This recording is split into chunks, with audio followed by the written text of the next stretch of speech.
At number 10 is the People's Temple. In the 1950s, Indiana native Jim Jones founded a church that he claimed promoted socialism and equality with religious elements of Christianity. Initially, he was a little more than a charismatic hustler, but as the years progressed, he demanded more and more of followers. In the early 1970s, Jones moved his group to California and set them up in a commune-like settlement in Redwood Valley. Jones eventually came to believe that a nuclear war was imminent and moved his followers again to the South American country of Guyana, which he thought would be outside the potential danger zone. The group lived there for several years as the People Temple Agricultural Project, but after former members started speaking out against the church, San Francisco Congressman Leo Ryan decided to travel to Jonestown to investigate claims of mistreatment. Temple security guards opened fire on Leo's group, and back at the settlement, Jones ordered his followers to drink a cyanide-laced beverage. Now this is where the phrase "drinking the Kool-Aid" originates. A total of 918 people died in the incident, and until 2001 it was the largest loss of American civilian life in history.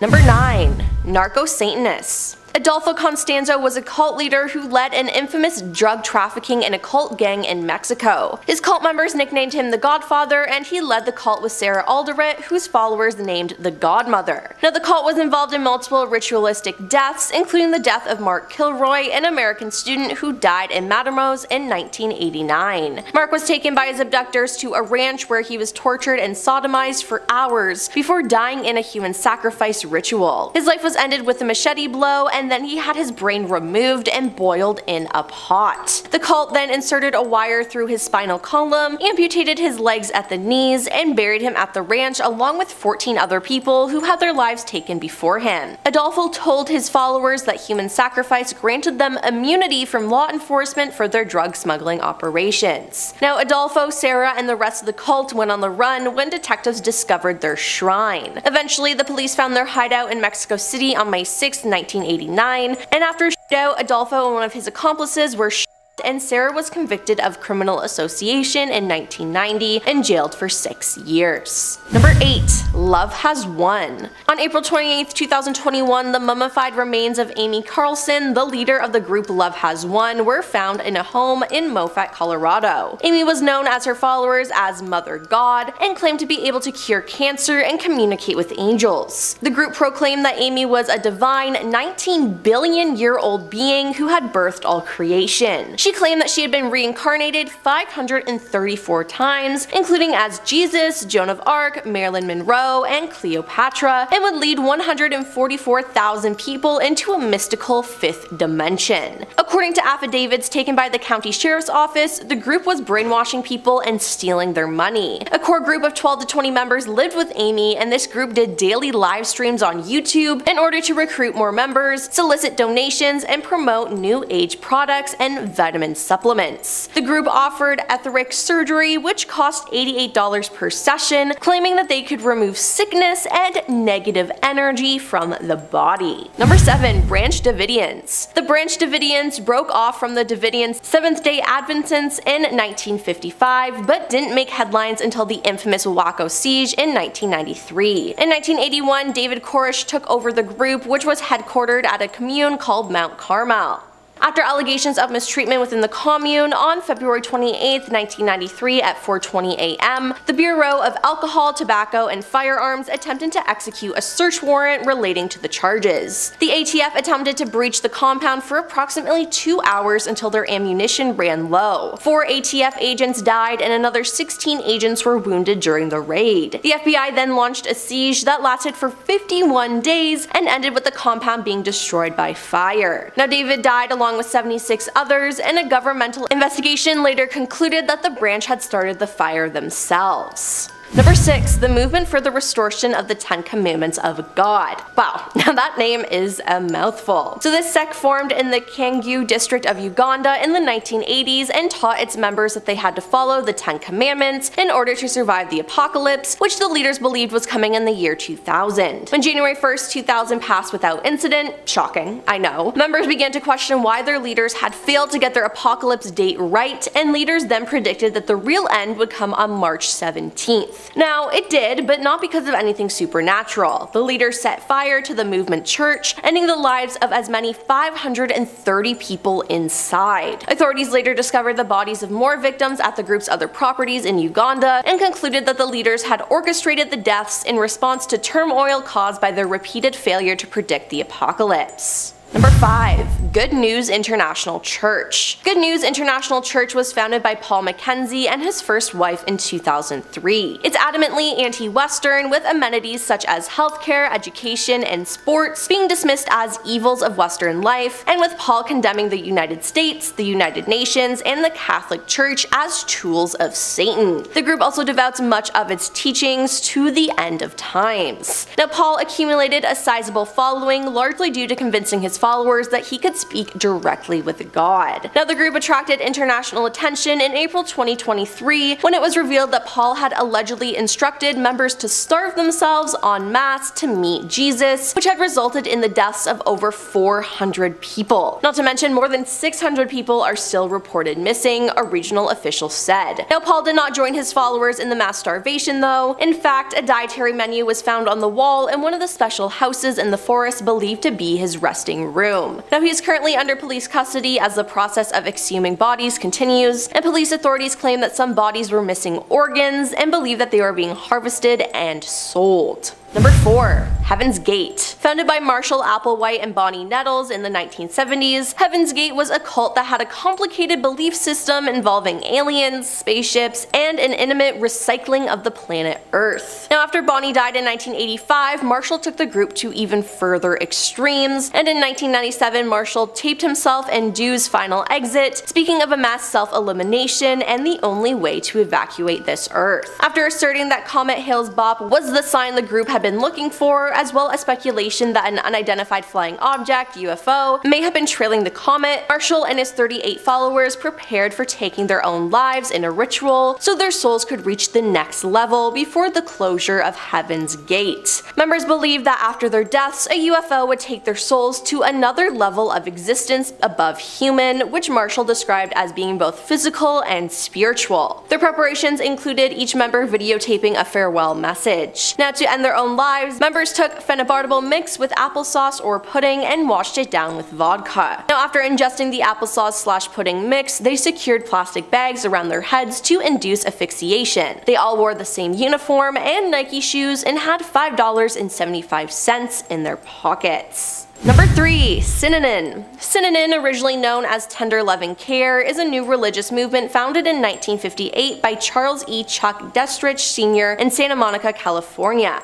Originally established as a drug rehabilitation program, Synonym developed an alternative community center on group truth-telling sessions that came to be known as the Synonym Game, a form of attack therapy. Now, the group ultimately became a cult called the Church of Synonym in the 1970s. People of all professions worked to give their money to the group, often doing tremendous amounts of physical labor. Synonym at one point had $33 million in assets. As Charles's hunger for power grew and the rules of Synonym became stricter and the mistreatment became more rampant, Charles compiled an enemies list, which ultimately became a hit list. One included lawyer Paul Montez, who wanted to help free families kept in Synonym and had won a $300,000 judgment against Synonym for abducting and brainwashing a member. Now, this enraged Charles to the point that he ordered 2 of his Imperial Marines to place a venomous rattlesnake in Paul's mailbox the following months. Now, Paul was bitten but barely survived. Police raided Synonym and a drunk Charles was arrested in his home on December 2nd, 1978. He was sentenced to 5 years supervised probation, fined $5,000, and ordered to no longer run Synonym. The group was shut down forever due to violence and tax fraud in 1991, and Charles died on February 28th, 1997. Number 2. The Kirtland Cult. Mormon extremist Jeffrey Lundgren claimed he was a prophet and could talk to God. He took an unpaid position as a temple guide at the Kirtland Temple but was fired for embezzling tens of thousands of dollars. After losing his job, he started his own church with members who felt the reorganized Church of Jesus Christ of Latter Latter-day Saints was becoming too inclusive to women in the LGBT community. Jeffrey rented a farmhouse for his followers to live in, and he would soon meet the Avery family, who had moved from Missouri to join his group. Although they gave Jeffrey thousands of dollars, he still found it sinful that they didn't live on the commune and had saved money from selling their previous home. Jeffrey had several criticisms about the family as well. He disliked the husband Dennis, thought the wife Cheryl was too independent, and felt their children were misbehaved. Jeffrey then had become more violent and paranoid in his beliefs, and he encouraged male followers to start firearms training to prepare for the end of days. He also devised a plan to take over the Kirtland Temple. However, members shared these plans with police and it never happened. Now, Jeffrey later preached that he would bring Zion to Kirtland if members got rid of their belongings and moved into the wilderness. The Avery family was on board and prepared to do so, but Jeffrey told others the family must die to reach Zion. On April 17, 1989, the entire Avery family was invited to the farmhouse and had their lives ended by Jeffrey and several members of the Kirtland cult. The family's bodies were found beneath piles of garbage, soil, and their personal items in January 1990. They had been bound and gagged, thrown into a pit, and shot. Jeffrey was convicted of homicide and died by lethal injection on October 24, 2006. And coming in at number 1 is Scientology. Scientology is a set of beliefs and practices invented by the American author L. Ron Hubbard and an associated movement. Estimates put the number of Scientologists at under 40,000 worldwide. As you may know, many celebrities are a part of this group, like Tom Cruise, John Travolta, and Elizabeth Moss. Scientology beliefs include reincarnation and that traumatic events cause problematic engrams in the mind. They claim that an activity called auditing can remove the engrams, and a fee is charged for each session of auditing. Once an auditor deems an individual free of engrams, typically after several years, they are given the status of clear, aka it's just a cash grab. There have been controversies involving the Church of Scientology, and they include criminal behavior by members of the organization, including the infiltration of US government, organized harassment of people perceived as enemies of the Church of Scientology, Scientology's disconnection policy, in which some members who are antagonistic to the organization, and attempts to legally force search engines to censor information critical of the Scientology organization. Now, this cult is clearly still active today, which is scary.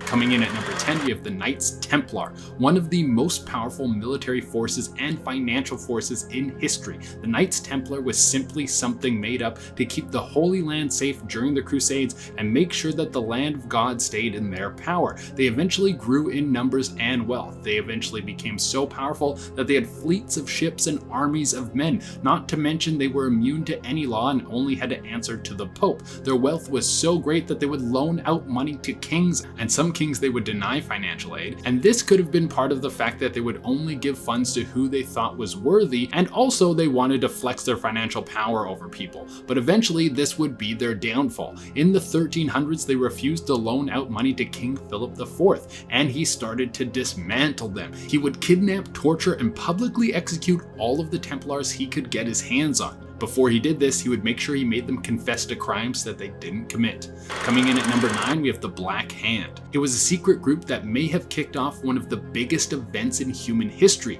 They were structured back at the beginning of the 20th century. They had one goal. They wanted to see all the Slavic countries stop fighting and come together as a force. This is bold but not crazy. This is what Genghis Khan did to make the greatest conquering fleet the world has ever seen. This organization was created by a group of Serbian rebels that were tired of the encroaching influence of Western Europe. They had a plan to create turmoil through assassinations, and were they ever good at it? They were able to attack royal Slavic families, and for those of you who aren't familiar with what they have done, they were behind the murder of Archduke Franz Ferdinand, which sparked the start of World War II. Coming in at number 8, the Grand Orange Lodge. Now, not all secret societies are evil. A lot of them were just made as safe havens for people from different classes, religions, or creeds to get together and discuss their thoughts without being prosecuted by the outside world. The Grand Orange Lodge was made up by Protestants in Ireland for Protestants in Ireland. They could all congregate and not worry about being chased down for having a slightly different Christian view. Now, the reason that this is on a list of scary things is because eventually they were found out, and local newspaper was actually a supporter of their gatherings, and the head of the newspaper, as well as many members of the club, were secretly arrested. This also led to the outlawing of secret societies in Scotland. In the end, the lesson here is that the men will try to come down on you no matter how peaceful you are. Coming in at number 7 is the Quill and Dagger Society. Universities are hot spots for secret societies. It's a perfect trap. You have young budding minds who just want to fit in. You give them the opportunity to be part of something, but only if they join your weird secret cult. The Quill and Dagger was relatively unknown for quite some time, but then they changed that when they took a very strange turn for something that's supposed to be a secret. They started to publish the names of all their members in a book and even have social media accounts for the club. The worst thing attached to their history was an incident in the 90s when they were accused of finding members petitioning for minority rights and removing them from the club. Coming in at number 6, we have the Freemasons. This secret society goes all the way back to the Middle Ages. They were originally a group of craftsmen who needed a way to identify each other and made a mark to determine a certain level of craftsmanship. But that's not where the story gets interesting. Where it really kicks off is when the secret society works its way into America. It has been there ever since the country was founded. 13 of the 39 people who signed the Constitution were all members of the Freemasons. Now, there hasn't been anything dastardly that can be directly connected to them unless you go into the world of conspiracy theories. Then you can call up the legend of Winston Churchill, who was a member of the Freemasons. People say that he sacrificed men during World War II and did it under order of the Freemasons to increase the tragedy of the war so more eyes would be on the war. But this is just a myth and has never been proven. But the fact that so many important people from history have been a part of this group will make you raise an eyebrow. Coming in at number 5, we have the Skull and Bones Society. Rooted in American history and connected to Yale, one of the great Ivy League schools in the United States, this society has a dark history that has worked its way into the highest levels of government. Both George Bush Sr. and George Bush Jr. were members of the Skull and Bones Society. So I think it's safe to say that this club is very powerful. Some people think only the best, brightest, and richest people who attend this Ivy League school are able to walk through the doors of this secret cult. Some of the darker things that have been directly linked to the group of men who have allegiance to this place are the creation of the atom bomb and the assassination of JFK. Knowing that they've pushed several of their members into presidential power, I wouldn't be surprised if they had the power to also kill a president. Coming in at number 4 is the Hashashin. Let's go back through time to what was basically a super cool league of assassins. The Hashashin was a group of skilled Islamic mercenaries who would carry out hits on high-level targets. And we are not messing around when I say high level. This was back in the 11th century, so they were taking out kings, queens, generals of armies, and religious figureheads. They were able to operate in the shadows, and by doing so, they could sneak into a place, take out a target without causing a massive war. After the person was dead, however, it might have stirred up something a little violent. Unfortunately, a lot of the information on this ancient society was lost because one of the great libraries containing knowledge on their work was burned to the ground. They used to do that a lot back then. So most of the information is lost forever. Coming in at number 3, we have the Illuminati. You can't make a list of secret societies without putting these guys on the list. I mean, they might be behind everything bad that has ever happened. Lost one of your socks in the dryer? Oh, that was the Illuminati. Did Lay's put even less chips in the bag again? Illuminati for sure. Well, they were started back in 1776, and the thing is, the reason they were created was actually pretty good. They wanted to create a source of education for people to learn about science instead of religion. Well, the church hated this and crushed them, and rumor is that they just went into hiding and they decided if you can't beat them, become them. People say that they've worked their way into every high-level position in major industries. They got into music, movies, oil, and even government. They want nothing more than to see us suffer and to see themselves get richer. Coming in at number 2, we have the Bilderberg Group. It's a grouping of some of the most powerful people in the world, and nothing that goes on in there is allowed to be shared with the media. Yeah, I'm sure nothing sinister has happened behind those doors. The original meeting was made in the 1950s, and it seemed to have a positive incentive. There was a lot of tension between America and Europe. This event was to bring together some of the world leaders and attempt to quell those tensions and to make healthier relationships between world leaders. Now, what some of the rumors say about this is that it's basically a meeting of the ultra rich and connected to meet up and talk about how to take over the world. There have been several reporters who have gone to investigate the Bilderberg Group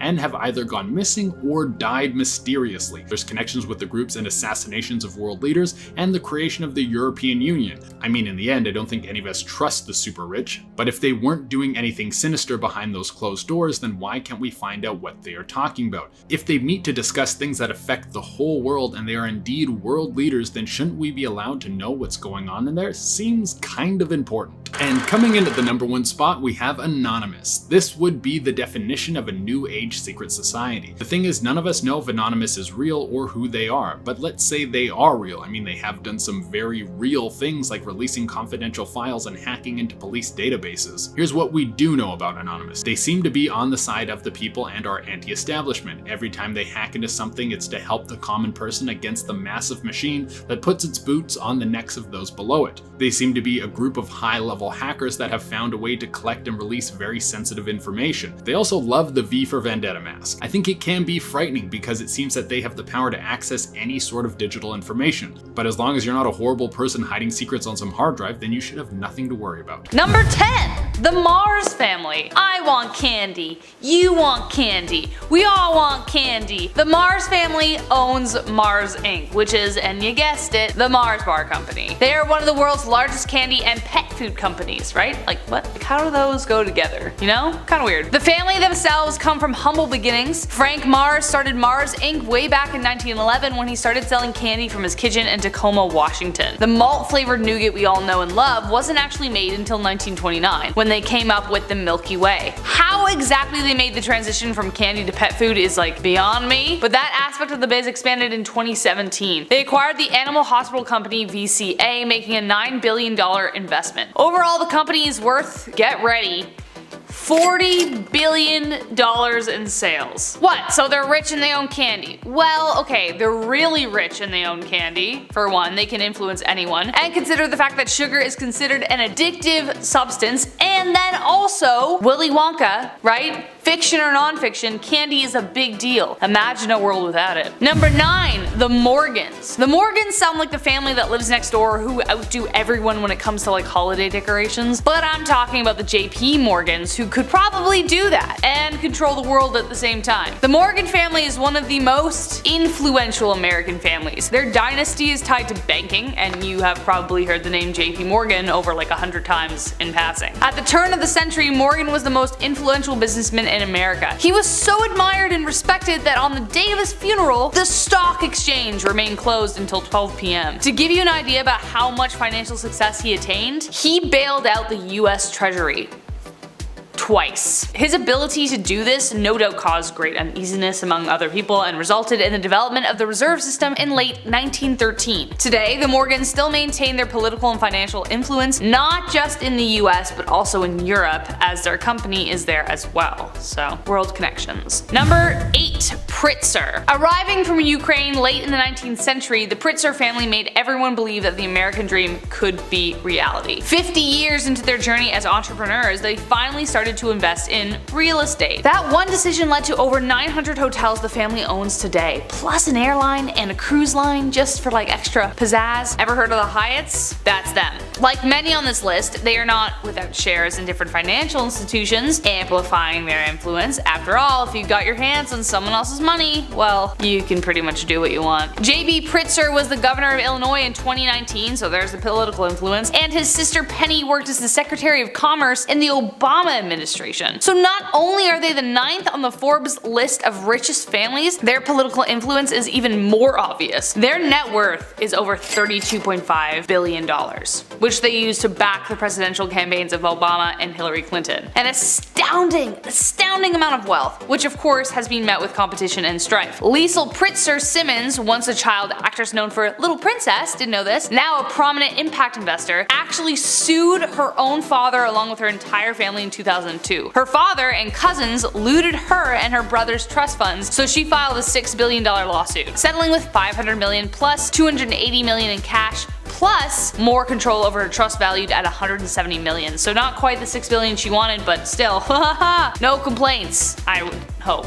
No complaints. Number 7, the House of Windsor. Whether you consider them the figureheads of the monarchy, the House of Windsor remains one of the most powerful families in the world. They are the reigning family monarchy in Great Britain, and although they may not be the richest on this list, their wealth does not simply lie in money. The Windsors reigned over the entire British empire, which of course included the fruits of the colonial pursuits of jolly old England from years past. Their colonies, protectorates, and dominion spread across the world. They were also recognized as the official monarchy of several independent countries. Therefore, their wealth is in many pies, as it were. Along with the fanfare that follows, people are obsessed with them. Like the whole Meghan Markle thing, it's nuts. Queen Elizabeth II is the head of the family, the church, and the commander-in-chief of Great Britain's military troops, along with performing her duties as supreme ruler of 15 autonomous countries. Fun fact, this is a fun fact, my grandparents met her twice at the Queen's garden party, and they said hi, and she's very queenly, and that was all I really found out about that. But that was cool. Number 6. Rockefeller. John Davidson Rockefeller may have picked up a few tricks from his dad when he started his American empire. Son of a con man, Rockefeller bought out several owners of Cleveland's largest oil refinery in 1865. Then he just kept going, buying out competitors left, right, and center, which led him to take over 90% of America's refineries and pipelines. But beneath all that success were dubious dealings with corporate spies, secret railroad deals, bribery, leading the US attorney to sue Standard Oil after this came to light. However, the trial only resulted in the company breaking off into 34 sub-companies and allowed Rockefeller to maintain ownership. By the time John D. died, his assets equaled out to 1.5% of America's total economic output. That's more than anybody has ever made today. Today, the 200 descendants of the Rockefeller family have a net worth of over $11 billion, which is significantly less than what they had before. Though their considerable wealth is not what it once was, their name still carries immense weight to this day. John's grandson, David Rockefeller, is the man who stirred up rumors of conspiracy in the 1950s due to his highly secretive meetings. His enigmatic behavior added to fuel to the fire towards the suspicion that the Rockefeller family seeks to gain or maintain control of the world. Number 5. The House of Sod. I feel like if you even have your baby toe dipped in oil somewhere in the world, in a metaphorical sense of course, you can control the world. It's the most important thing, we use it all the time. The House of Zod is the royal family of Saudi Arabia. They, like many powerful families on this list, have old money, especially since they are descendants of the founder of the first Saudi state. The king of Saudi Arabia reigns with absolute power, meaning he could make anything he want happen at the snap of his fingers. They could start a war if they wanted to, and that they have. They consider the country to be an asset, especially since they reign on precious crude oil reserves, about 20% of the world's global resources. The entire House of Saud has 15,000 members, so to be clear, we are specifically talking about the 2,000 members of the inner circle. The actual family under the king of Saudi Arabia can get any job they want so long as it's in the country. Number 4. The Bush family. Yup, we mean that one. Of course, you would expect the families on this list to have political connections, otherwise how else would you rule the world? Their family has made it into the political offices for over 70 years, with good old G.W. Bush being the 43rd president. But of course, we must discuss a pretty seedy scandal. Documents finally declassified in 2003 revealed that Prescott Sheldon Bush had dealings with the German army during World War II. The Guardian reported in 2004 that Prescott worked for and profited from companies closely involved with the German businesses that financed the man who rhymes with Hitler's rise to power, meaning he could have been prosecuted for providing air and comfort to the enemy that killed millions of innocents. Additionally, this is crazy. Additionally, he continued his support after it was revealed what the Yahtzees were doing, and you know what I mean by Yahtzees, I just can't say it because YouTube, censorship. Ugh, I hate it. But anyways, the documents even imply that the US knew where the camps were and could have disabled them long before they were finally discovered. Number 3. Rothschild. The conspiracies surrounding this family appear to me never ending, and some of them may be right. After all, the possibilities are endless when you carry that much influence in your wallet. The Rothschilds are one of the most wealthy families in the world, and their legacy goes all the way back to the 17th century. That is the oldest money I think we have on this list. Mayer Amschel Rothschild established a banking business back then and became the personal banker for the German royal families. His 5 sons then took the business and expanded it into London, Paris, Frankfurt, Vienna, and Naples. British and French war efforts have relied on their funding, including the Napoleonic Wars in 1803 to 1815. This family literally had a hand in the success of war. If that's not power, then I don't know what is. Though their business remains in control of banking, they also have hands in real estate, oil, and construction, so basically everything around us. Number 2. The Murdochs. No, I'm not talking about the Canadian classic everybody watches on a Sunday that's been running forever, Murdoch Mysteries. how are ya? But same name. To say the media plays a huge role in every part of our lives is an understatement even to say that. It's at the rate we consume media on our phones, on the subway, on the street, TV, computer, on headphones, you'd have to head to the Alaskan Triangle just to get away from it. Which is why the Murdochs are so damn powerful. The Murdochs control several broadcasting networks, their reach stretching across 3 continents. So needless to say, their influence has very little borders. Their imperialism began in Australia by a political reporter for the Melbourne papers, Keith Murdoch. Keith climbed his way up to editor, and after he figured out how to double the sales, he became CEO. His son Robert followed in his footsteps as a reporter, and together they formed the News Corporation, which held the power of Australia's media in the palm of their hands. But the corporation now owns 20th Century Fox, Fox News, MySpace, and Dow Jones, plus I think a few more. However, there is no fame without scandal. In 2011, the News Corp was prosecuted for illegal phone tapping of celebrities, the royal family, and even bribed police and special units. People thought that maybe, I don't know, like maybe this should topple the entire empire, but it didn't. It remains standing, and who knows what's happening behind the scenes. And last but not least, number 1, the Waltons. And hitting in at number 1 on the Forbes list of America's richest families, we have the Waltons. Their net worth being $247 billion. Fun fact, if you were to start counting to $1 billion today, it would take you 30 years to complete. So imagine counting to $247 billion. Somebody do the math for me down below in the comments. Guess what they own? Walmart, which is the world's largest retailer by sales. However, they also own Arvis Bank, banks, right? Which operates 16 banks in Arkansas, Oklahoma, Missouri, and Kansas. An unfathomable amount of wealth that this family hoards, and it looks like they want to keep it that way. The Waltons have played a lead role in eliminating the federal estate tax, which would essentially help billionaires evade estate tax entirely, right? Their influence also carries over easily into politics, considering the average election campaign costs $10 million. The Waltons could easily make that in under a day on their business earnings alone. According to Bloomberg, they can make around $100 million a day. Who do you think gets to dictate the terms when your candidate needs money? On top of that though, they also donate a lot of money towards education and environmental initiatives, and of course have their grand share of vintage cars, art, and properties. Apparently it still sucks to work at Walmart though, so. Coming in at number 10 is the Order of the Skull and Bones. The Order of the Skull and Bones, founded in 1832 at Yale University, is one of the most secretive student societies. Skull and Bones, with an HQ known as the Tomb,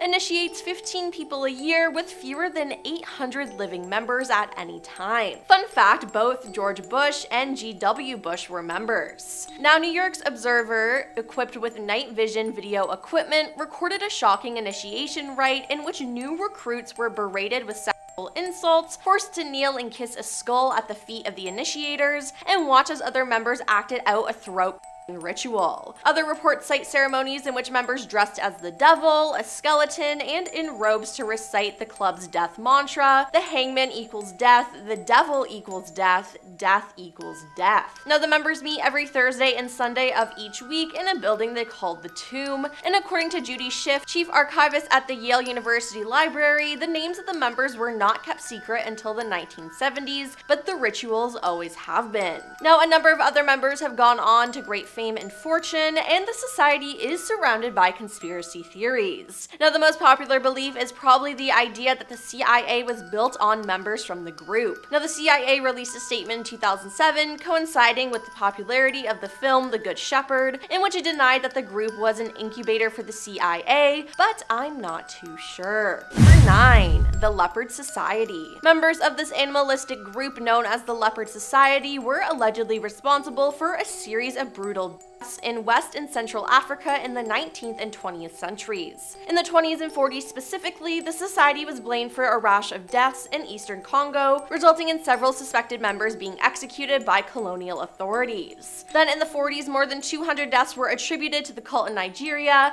leading to the execution of 77 suspects. Now, little is known about the Leopard Society, and it's often difficult to separate factual accounts of its activities from misconceptions born of racism and colonial fears. Now, dressed in leopard skins and armed with metal claws, the group supposedly attacked, mutilated, and ate their victims out of belief that consuming human flesh and blood would embed their bodies with supernatural strength. Number 8.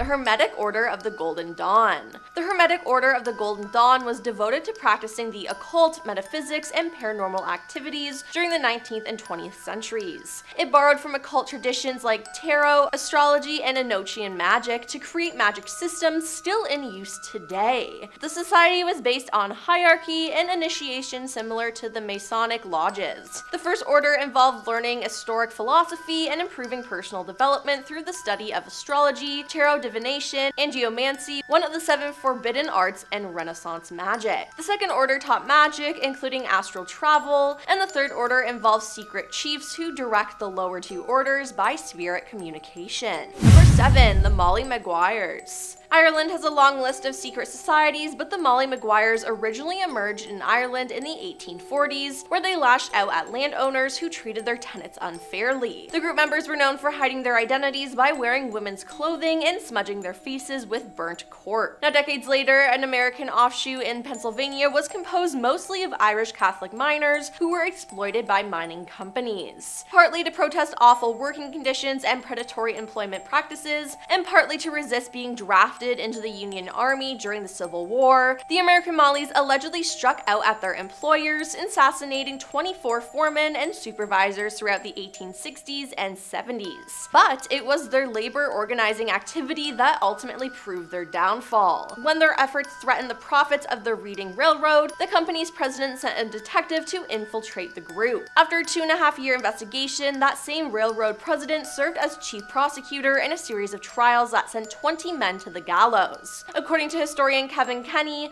the trials were outrageously unfair. Most of the prosecutors were railroad or mining company employees, there were no Irish Catholics on the jury, and evidence presented by the detective was suspect at best. But eventually, John J. Coe, the alleged king of the Mollies, finally received a full pardon from Pennsylvania's governor 101 years after he was hanged in December 1878. Number 6.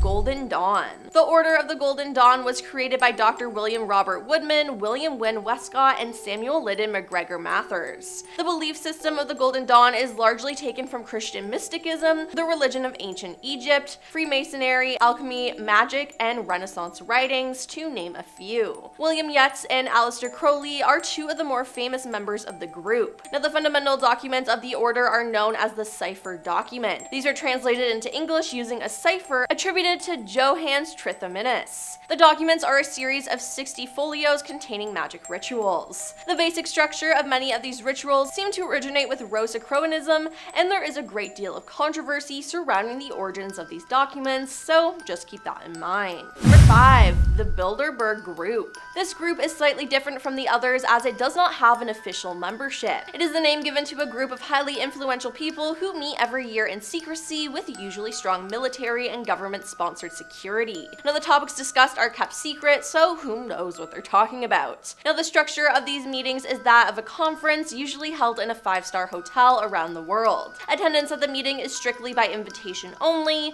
and the first meeting took place in 1954 at the Hotel Bilderberg in the Netherlands. Now, the original meeting was initiated by several people. Polish emir and political advisor Joseph Rettinger, concerned about the growth of anti-American in Western Europe, proposed an international conference at which leaders from European countries and the United States would be brought together with the aim of promoting understanding between the cultures of the United States of America and Western Europe. Although the agenda and list of participants are only available to the public, it's not clear that such details are disclosed by the group itself. Also, the contents of the meeting are kept secret, and attendees pledge not to divulge what was discussed. The group's stated justification for its secrecy is that it enables people to speak freely without the need to carefully consider how every word might be interpreted by the mass media. Needless to say, this group is constantly surrounded by controversy and conspiracy theories, and I so badly want to know what they discuss. Number 4. The Independent Order of Odd Fellows. The term Odd Fellows actually refers to an international organization of societies with origins dating back to the 1700s era London.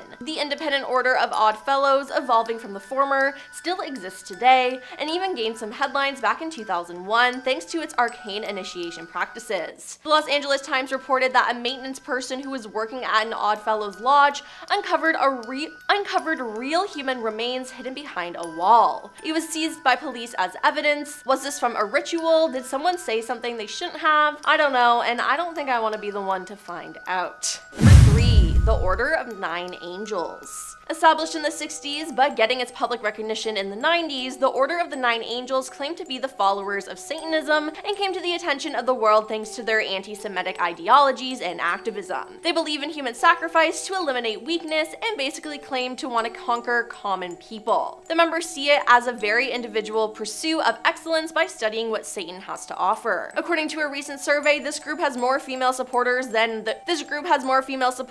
either the Church of Satan or the Temple of Set, more women with children, more older supporters, and more supporters who come from a better socioeconomic background. So, I mean, hey, at least they're diverse. Number 2. The Hellfire Club. The Hellfire in Dublin was built as a hunting lodge where Dublin elites used to gather in the 1700s. The ruins of the club are located on the top of Montpelier Hill, overlooking the adjacent Massey Woods. Now, the secrecy surrounding the club led to speculation that its members were Satanists and devil worshippers. Now, the president was named the King of Hell and dressed like Satan with horns, wings, and hooves. Members were also said to set a place at each meeting for the devil and hope that he'd attend. There have been numerous stories about black mass, animals, and even human sacrifice rituals happening in the Hellfire Club, but that's not all. The best known Hellfire Club story is one in which the devil himself appears. According to legend, a stranger joined the club members at a game of cards. Then when one of the players dropped a card on the floor, he bent down to retrieve it and saw that the stranger had cloven hooves instead of feet. Now, another popular tale concerns a young farmer who was curious to find out what went on at the club's secretive meetings. Climbing up on Montpelier Hill, he was invited in by members and allowed to witness the night's activities. The young man was found the next morning trembling and terrified.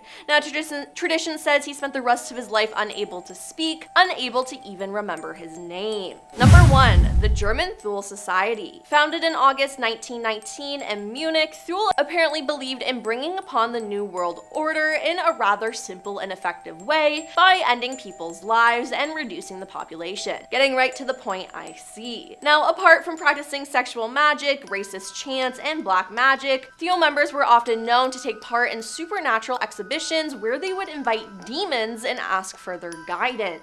Now, some say it was a demonic ritual on the sexually impotent future German leader that made him into the sadistic ruler the world got to later know him as. Yeah, I would not want to get caught up with those guys at all. And we're starting things off with NXIVM. NXIVM was a secretive self-help organization founded in 1998 by Keith Raniere, initially promoting personal development courses. It eventually devolved into a highly manipulative cult. Not that any cults are really not manipulative, but anyway, Raniere's leadership tactics were incredibly exploitive, preying on vulnerable individuals seeking personal growth. He established a hierarchical system within the group where women were branded with his initials, and some were coerced into engaging in physically intimate relationships with him. This was labeled as this secret sisterhood of sorts, but it was really just a means of control. Raniere used deceptive tactics to maintain his power and influence, isolating members from their families and blackmailing them.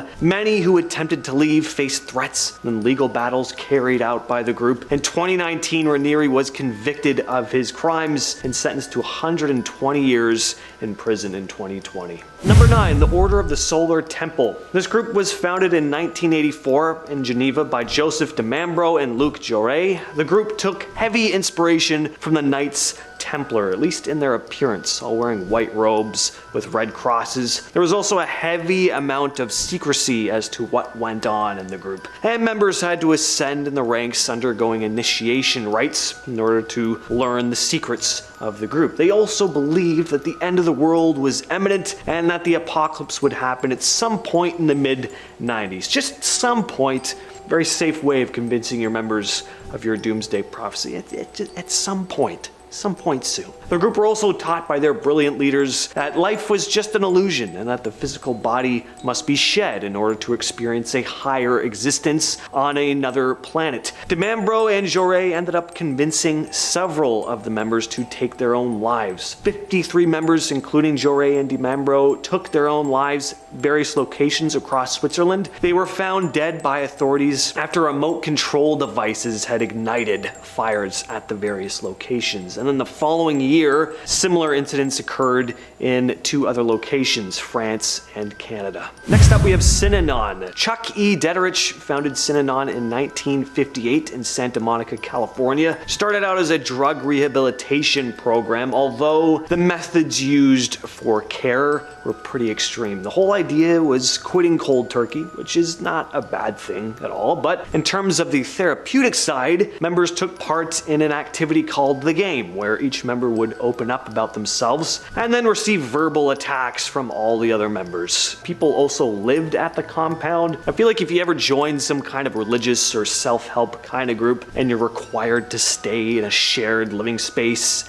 like indefinitely, it's a good chance you're probably in a cult. Oh, and members were forced to pay large sums of money for membership and perform physical labor. Dederich's methods only got worse though, as he enforced stricter rules on the group and incorporated brainwashing techniques in order to assert his control over them. Eventually, he ordered 2 members to take out a lawyer who was representing one of the members, saying she had been brainwashed and held at the compound against her will. The 2 members put a venomous snake in the lawyer's mailbox, and he nearly died after being bit. Chuck received a very light sentence and a fine, but was chucked out of the cult. Synanon did continue on without him until 1991, though. The Order was an American white supremacist group that was active between September of 1983 and December of 1984. Robert J. Matthews, the leader of the Order, was a fanatical figure with a rather dangerous agenda. He believed in a vision of a white ethno-state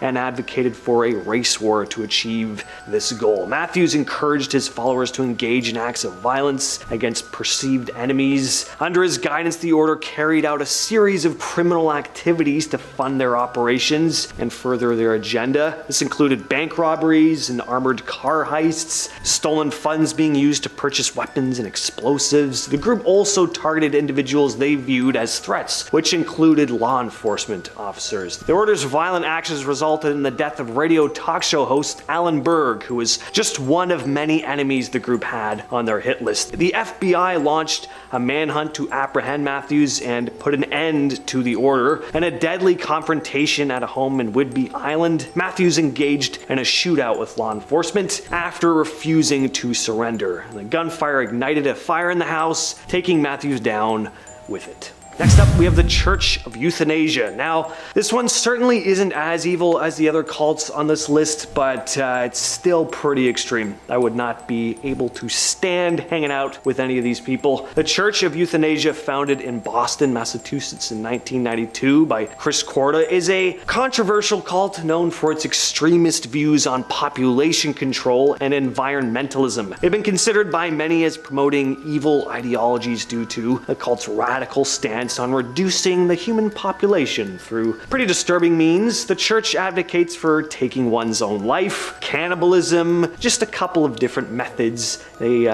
set out to achieve their goal of lowering the global population. Now, while the church does claim to use satire to make a point about overpopulation's impact on the environment, their slogan is pretty disgusting, and no, I can't say it on here, nor would I really want to. Next up, we have the narco-Satanists led by Adolfo Constanzo. His group was mostly active in Mexico in the 1980s, revolving around a combination of drug trafficking and occult practices. Constanzo grew up with a mother and stepfather who were both involved in crime. He also had this quote-unquote sorcerer dude who he had apprenticed under, who he would perform ritualistic sacrifices of animals with. Eventually, he gathered a bit of a following of powerful hitmen and drug traffickers. He exerted a strong hold over them, convincing them that he had supernatural powers. And under his influence, the cult engaged in illegal activities, including drug smuggling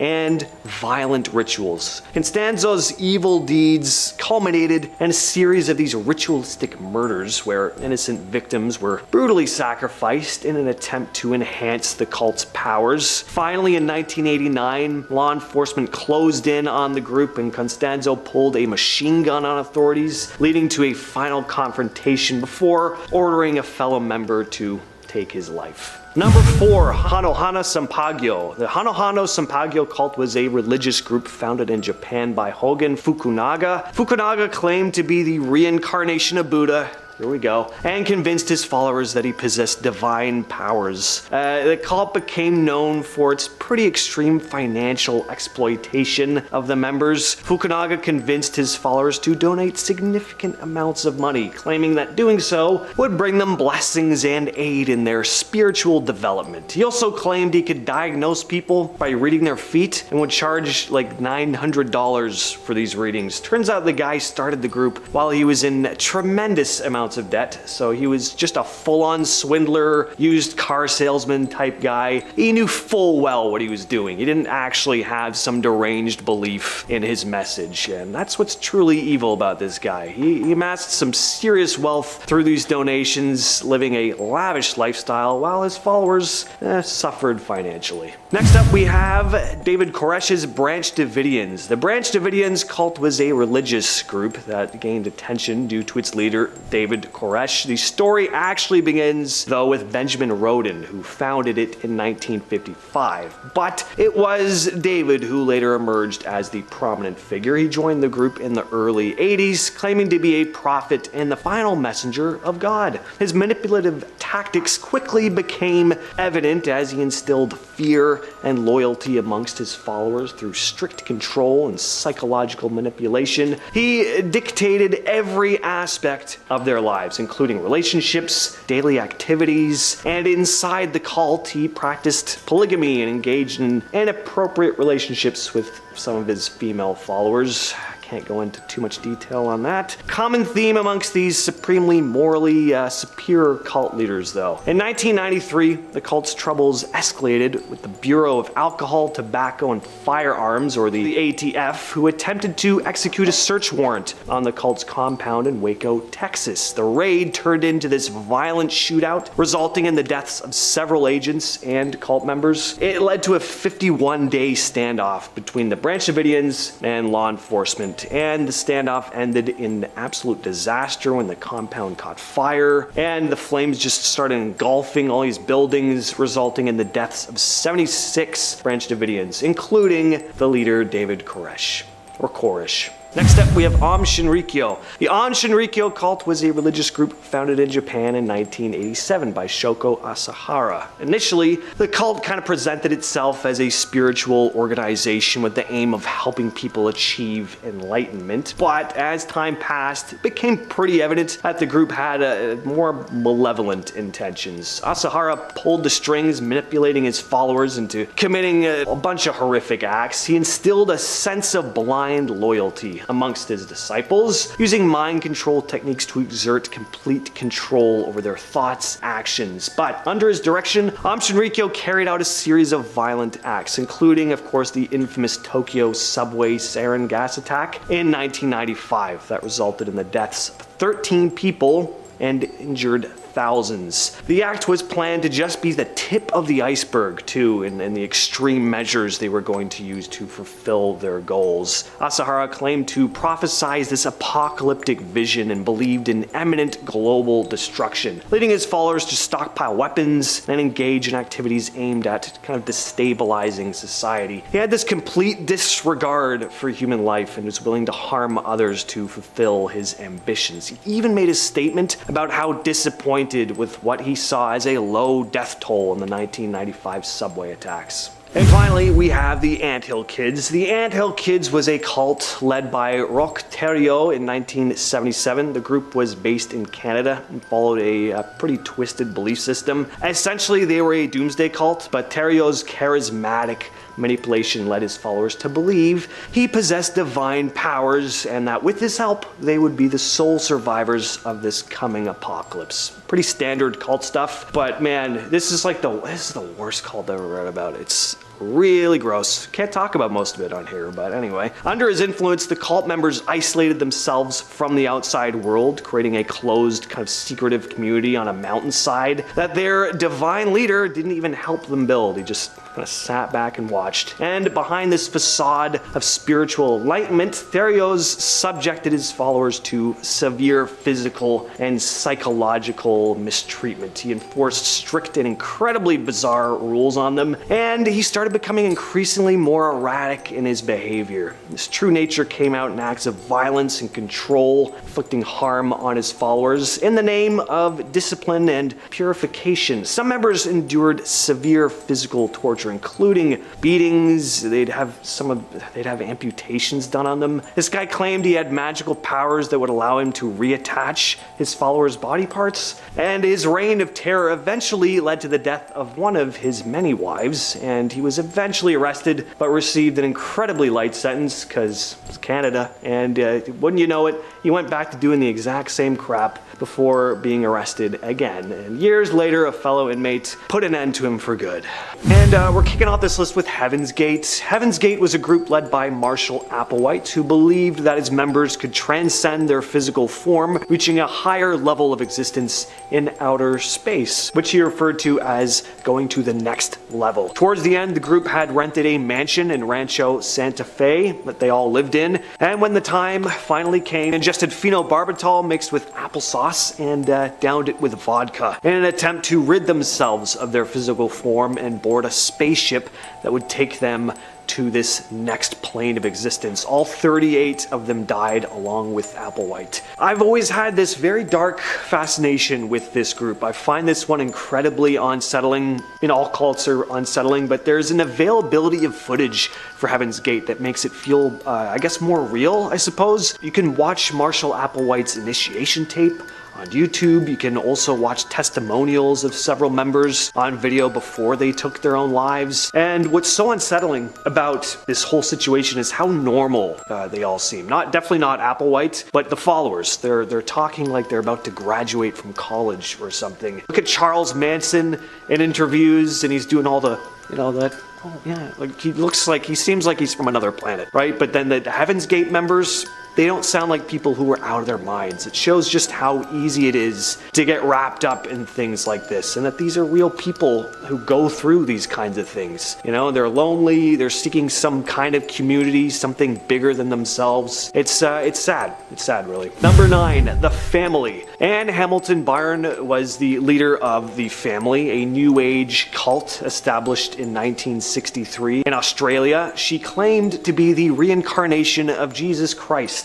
The cult practiced a blend of New Age spirituality, Christianity, and Eastern mysticism. The family adopted 28 children who were raised within the cult and subjected to horrible mistreatment. Hamilton believed that there was going to be an apocalypse and was attempting to form a master race that would rule the world. They all had their hair dyed blonde, they all wore identical clothing, and she claimed that she was the biological mother of all of them, and that the other adult members, they were referred to as their aunties or uncles. Authorities carried out a raid in 1987, and the children were thankfully rescued from the premises. The Ripper Crew.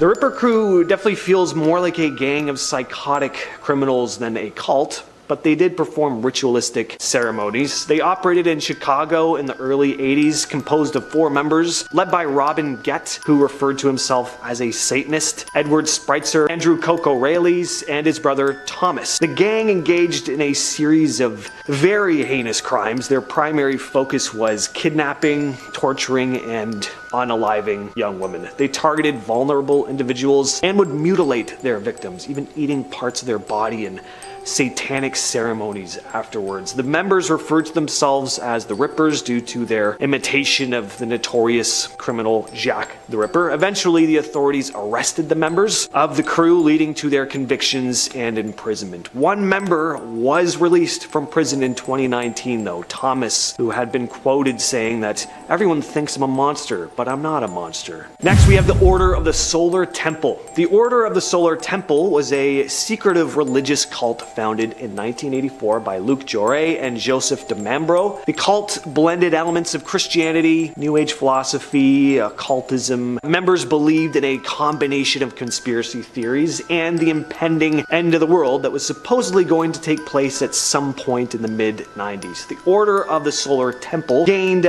some attention due to a series of mass self-inflicted deaths committed by its followers. In 1994, the leaders told their members that they needed to transcend their physical forms to begin their new lives in the afterlife. 53 members, including Jouret and DeMambro, took their own lives at various locations across Switzerland. They were found dead by authorities after remote-controlled devices had ignited fires at these various locations. In the following years, similar incidents occurred in other locations in France and Canada. Alright, this next one is nuts. The Branch Davidians. This one is mostly remembered for the massive siege that took place, leading to the deaths of several members as well as several government agents who were raiding the compound. The Branch Davidians were a religious cult led by David Koresh. The group established a compound near Waco, Texas, known as Mount Carmel Center. The Branch Davidians held apocalyptic beliefs and considered Koresh to be a kind of messiah of sorts. In February of 1993, the Bureau of Alcohol, Tobacco, Firearms, and Explosives, or the ATF, launched a raid on the compound based on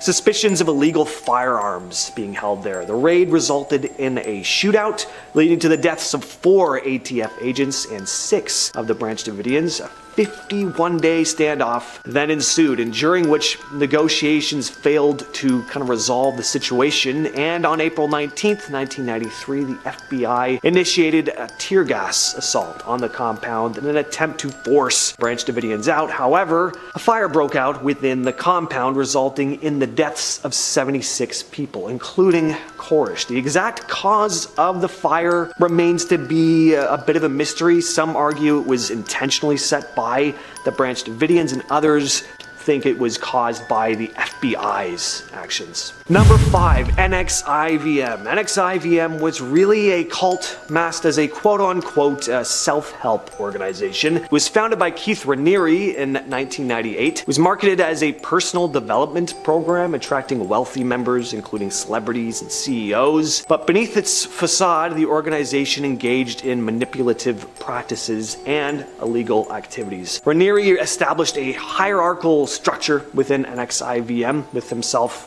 at the top, of course. Not only was it a pyramid scheme, but Raniere used manipulative tactics to control and exploit his female followers in even worse ways. The group was accused of branding its members with a symbol that represented his initials and engaging in sexual exploitation. Raniere had actress Allison Mack lead a subgroup within NXIVM called DOS, which was supposedly a group created to empower women, but actually functioned to recruit women as slaves, who Raniere would blackmail in order to remain subservient. In 2017, investigative journalists began exposing the dark side of the group, leading to the arrest and the conviction of Keith Raniere and several high-ranking members in 2018. The Movement for the Restoration of the Ten Commandments of God, the MRTCG, was a religious cult based in Uganda. The cult was founded in 1989 by Credonia Merende and Joseph Kubiteri.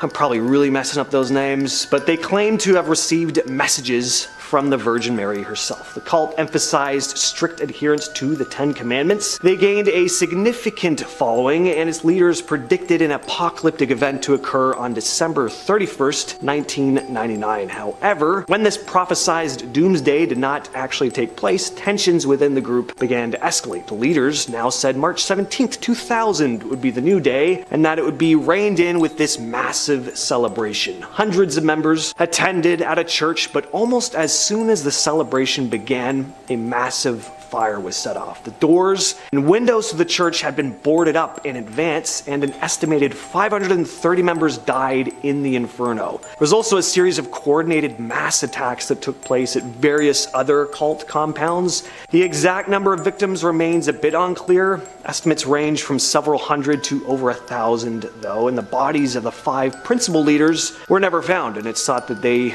may have just escaped. Number 3, Am Shinrikyo. Am Shinrikyo was a Japanese cult founded by Shoko Asahara in 1984. The cult gained worldwide attention when it carried out a series of deadly attacks in the 1990s. Asahara claimed to be a spiritual leader and preached a mix of Buddhism and some other religions, blending them with his own apocalyptic visions. The cult had thousands of followers in Japan and aimed to overthrow the government and establish this new world order, kind of. In 1995, Am Shinrikyo orchestrated the Tokyo subway sarin gas attack, where several of his members released sarin, a deadly nerve agent, on 5 different subway trains across the city, which resulted in the deaths of 13 people and injured thousands. Following the subway attack, the Japanese authorities cracked down on the group, and Asahara and other members were arrested, and the cult was banned in 1996. Asahara and several other cult members were later convicted and sentenced to death for their involvement in the attacks. And number 2, we have the Anthill Kids. The Anthill Kids were formed by Roch Thériault in 1977 in Sainte Marie, Quebec. He claimed to be a prophet who had received a message from God that the world would end in February of 1979. Began growing a following and convinced everyone to leave their jobs, their homes, and just cut off all contact with their families to join him on this commune by a mountainside, which he referred to as Eternal Mountain. He had everyone build the town while he just sat back and watched, and he gave them the group the name